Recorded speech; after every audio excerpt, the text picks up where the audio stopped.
Quand j'étais petite, avec ma famille, on habitait dans un appartement qui avait des poutres au plafond. Elles étaient plutôt basses. Mais mon père, lui, il était plutôt grand. Il arrivait assez souvent qu'il se cogne violemment.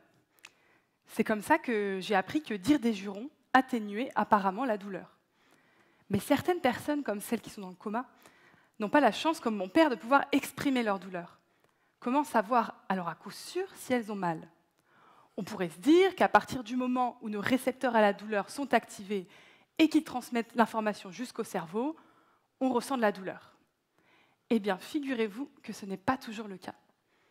Dans le laboratoire où je travaille, avec mes collègues, nous nous sommes rendus compte que pour une seule et même personne, lorsque nous faisions une série de stimulations qui sont toutes censées faire mal, et sans jamais changer l'intensité de ces stimulations, le ressenti était extrêmement variable, allant d'une sensation très faible à une douleur intense. C'est donc pour expliquer cette variabilité de ressenti que j'ai mené mon enquête dans votre cerveau. Procédons à la reconstitution. À 20h et 0 millisecondes, un message a priori douloureux est délivré au niveau de votre main. À 20h et 100 millisecondes, l'information atteint votre cerveau via les voies nerveuses et en moins d'une seconde, tout le club de la Pain Matrix est au courant du message. Alors la Pain Matrix, donc ça n'a rien à voir avec un film de science-fiction.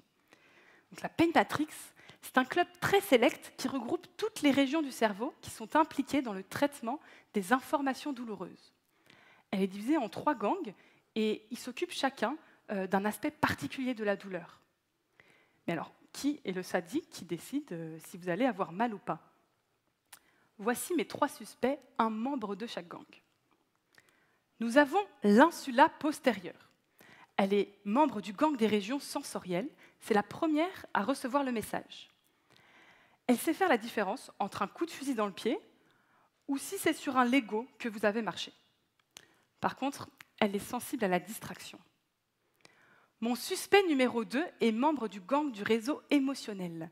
Elle détecte les dangers à la vitesse de l'éclair. C'est l'amygdale. Alors, à ne pas confondre avec celle de la gorge, elle est située au centre de votre cerveau et elle est impliquée dans le traitement de vos émotions comme la peur, l'anxiété, mais aussi celle du plaisir. Alors, ces faiblesses, en fait, sans aucun contrôle des autres membres des gangs, elle peut vite paniquer. Mon dernier suspect est l'insula antérieure. Donc, elle est voisine de l'insula postérieure, mais elle a un rôle très différent. Un peu comme l'amygdale, elle est très émotive. Il vous suffit de regarder quelqu'un souffrir pour qu'elle s'active. Elle est très empathique. Mais elle est aussi la confidente de beaucoup d'autres régions, et donc elle se laisse facilement influencer. Bon, mais alors, au final, qui est le cerveau de l'affaire? Donc il y a l'insula postérieure, elle n'en a rien à faire de toute cette histoire, elle a bien reçu l'information, mais elle transmet le message tel quel. En revanche, l'amygdale et l'insula antérieure, elles ont beaucoup à se reprocher. Ces 2 commères, à force de ragots, elles ont paniqué et elles ont décidé ensemble de faire varier l'information reçue. Ainsi, ces 2 régions sont impliquées dans la variabilité de votre ressenti, ou autrement dit, dans la perception subjective de la douleur. Donc, il y a sûrement d'autres complices, je continue mes interrogatoires, en essayant, contrairement à l'amygdale, de ne pas paniquer. Mais ne fermons pas trop vite le dossier. On a identifié les coupables, certes, mais comment éviter qu'ils récidivent? C'est là qu'interviennent les autres membres du gang des matrices, les autres membres de la Pain Matrix.